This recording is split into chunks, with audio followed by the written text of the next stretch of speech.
با برنامه اخباری آزادی خوش آمدید. سلام بینندگان عزیز، امروز 23 فوریه است و من زرنگزی نوروزشاه. در نشر نوی برنامه این موضوع را به بررسی میگیریم.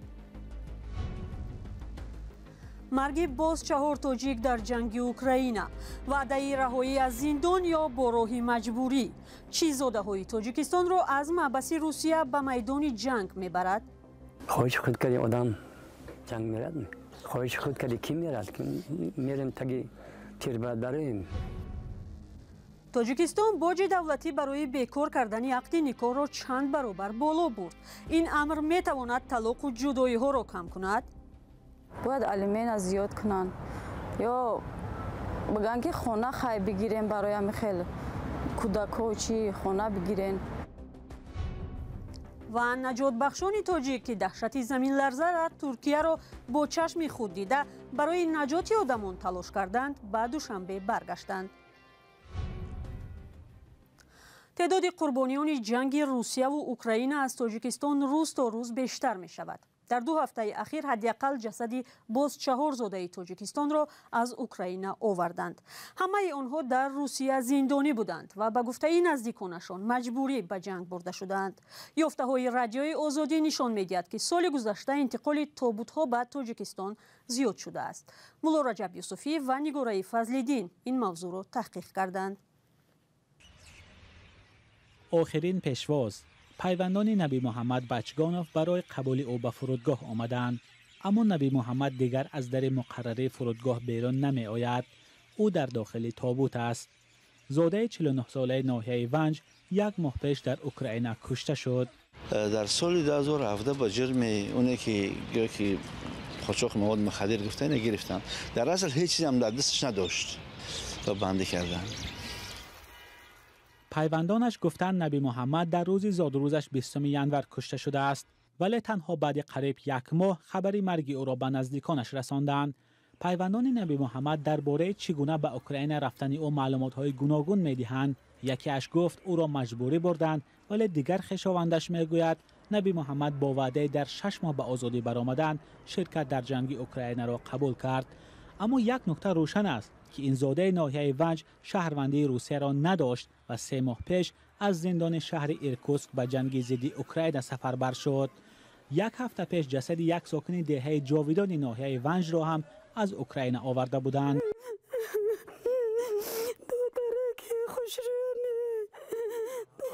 این شب و روز چنین گریه تلخ را میتوان از بسیار خانه ها در هر گوشه تاجیکستان شنید. اشک در سوگ عزیزانی که در روسیه زندانی بودند ولی جسدشان از اوکراین آمد. فتح‌الله نرزولایف ساکن 52 ساله شهر حصار ماه ایون سال گذشته بر روسیه رفته بود، اما با محض رسیدن در فرودگاه یکاترینبورگ بازداشت شد. میومد همه تینگی بود. بعد اونجا میقپن میبرند راست ترمکی تو و 23 سال پیش 6 تگ بودی 1 سال شدی تو باید 7 سال کنی بودن میبرند ترما با نام 3 ماهی چند ماهی ایستادن 3 ماهی هم ایستاد بعد ترما بعد جنگ رفت. فتح‌الله بار اخیر ماه اکتبر سال گذشته با نزدیکانش تماس داشت. همسرش در صحبتی بدون ثبت گفت شوهرش را مجبوری به جنگ بردند. بر اساس این سند مقامات روسیه، فتح‌الله نرزولایف 12 ینور امسال در شهر ارتیوموفسک جمهوری خودخوانده دنیتسک کشته شده است. خواهش خود کردی آدم جنگ میرد. مقامات تاجیکستان مایل نیستند درباره هلاکت شهروندان کشور در جنگ روسیه با اوکراین صحبت کنند، اما جستجوی رادیوی آزادی نشان داد که سال گذشته انتقال تابوت‌ها به تاجیکستان 1 بار زیاد شده است. همساله از کشورهای خارجی و به خصوص از روسیه کمتر از 1000 تابوت شهروندان تاجیکستان را می‌آورند.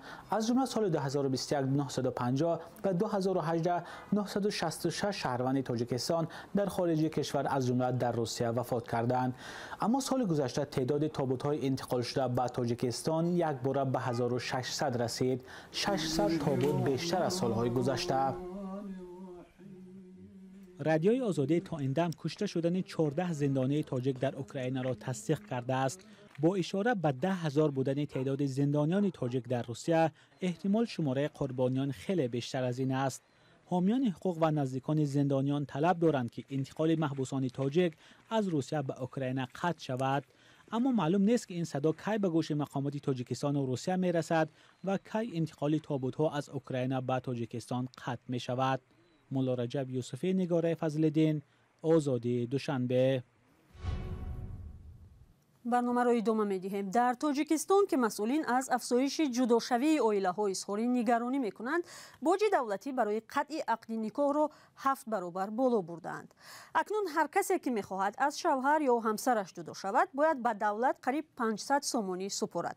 اما آیا این امر می‌تواند جفت‌های تاجیک را از راه جدایی گرداند؟ سرویناز روح‌الله و شهلای عبدالله به این سوال از ساکنان و کارشناسان پاسخ پرسیدند. مدینه چند ماهی پیش از شوهرش طلاق گرفت. شوهر برای 2 فرزندش الیمنت پرداخت می‌کند، اما مدینه و کودکانش منزل زیست ندارند. مدینه باور دارد که بالا بردن اندازه باج دولتی برای بی‌اعتبار کردن عقد نکاح تا اندازه می‌تواند از افزایش طلاق پیشگیری کند. اما با باوری او مقامات را ضرورت است برای کاهش این وضع از راه‌های دیگر نیز کار بگیرند. الیمنت زیاد کنن ممکن سرتی همی جداشوی کم شود. یا بگن که خانه خواهی بگیرین برای همی خیلی کودک‌ها چی خانه بگیرین.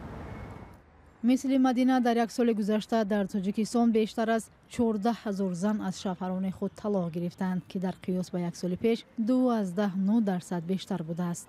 شما میگوید که 400 سومانی پیش روهاش نمیگیرد. خب من گفتم تو اندازه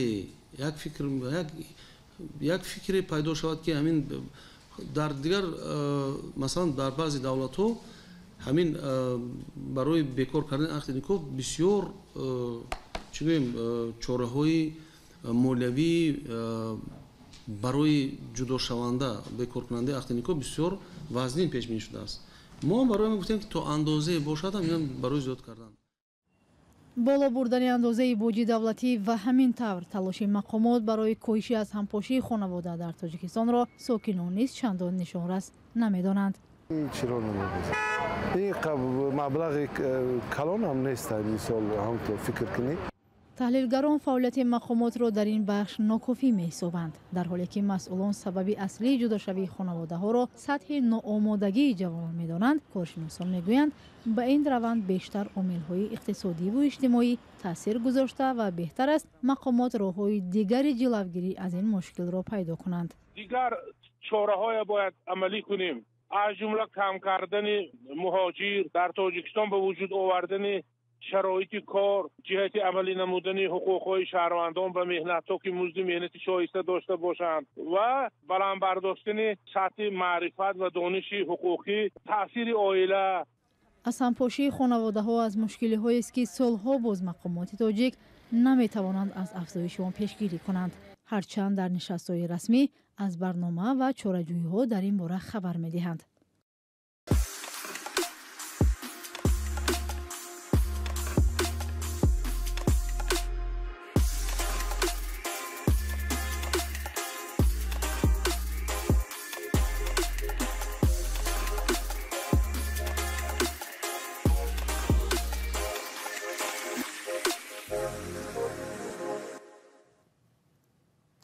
قرار است امسال اهالی هند از اهالی چین زیادتر شود.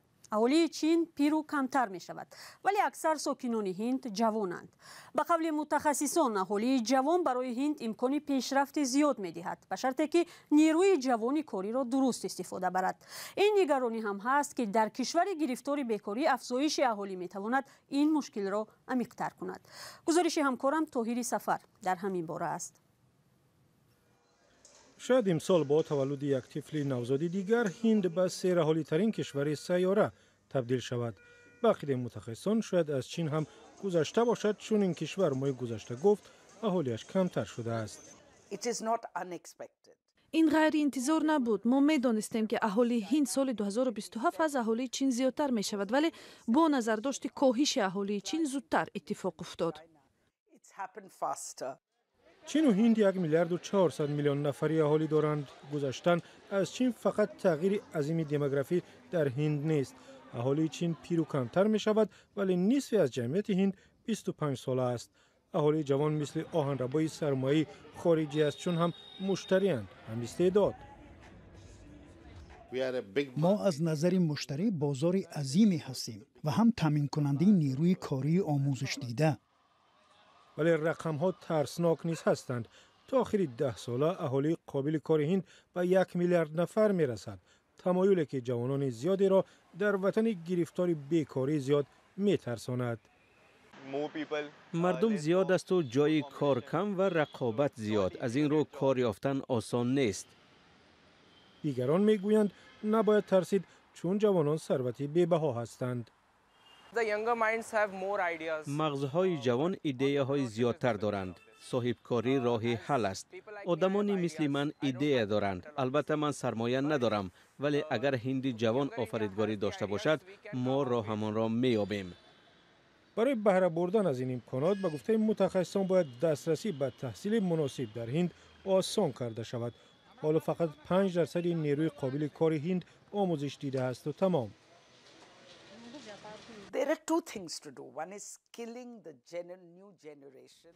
دو کار را باید کرد. اول آموزش دادن نسل نو، دوم آموزش دادن آنهایی که در سطح پایین‌تر هستند تا با ثمر کار کنند. اگر این کار را نکنیم جامعه بی‌ثبات می شود. جوانان زیاد بیکار و ناامید و ناخرسند می شوند.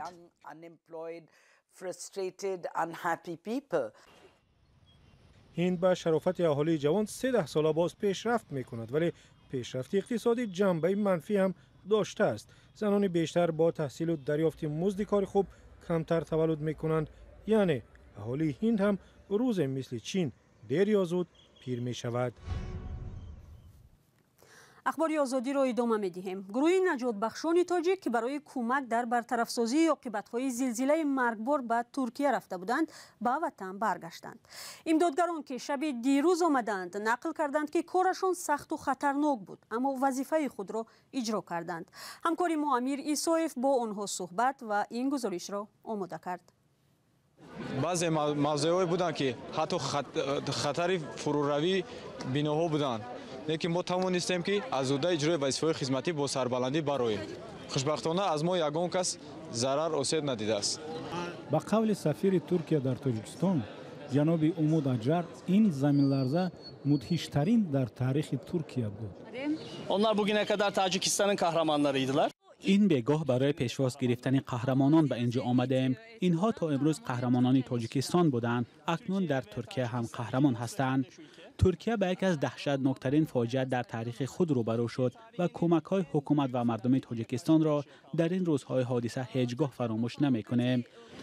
گنرال مایور سوزاده، معاون رئیس کمیته حالت‌های فوق‌العاده، با رادیو آزادی گفت که در تاریخ استقلالیت تاجیکستان این بار اول است که نجات دهندگان تاجیک از مرز جمهوری بیرون برآمدند.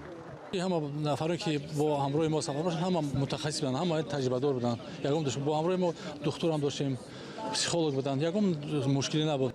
بر اثر زمین لرزه در ترکیه و سوریه بیش از 45,000 نفر جان باختند. نجات دهندگان تاجیک از زیر خرابه‌ها زیاده از 217 شهروند را برآوردند.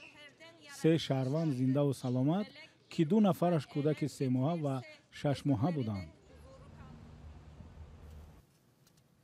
و صبح امروز چند زلزله قلمرو تاجیکستان را تکان داد. کمیته حالت‌های فوق‌العاده گفت تکان اول زمین ساعت 5:37 دقیقه رخ داد که مرکز آن ناحیه مرغاب واقع در شرق تاجیکستان 400 کیلومتر جنوب و شرق شهر دوشنبه بود.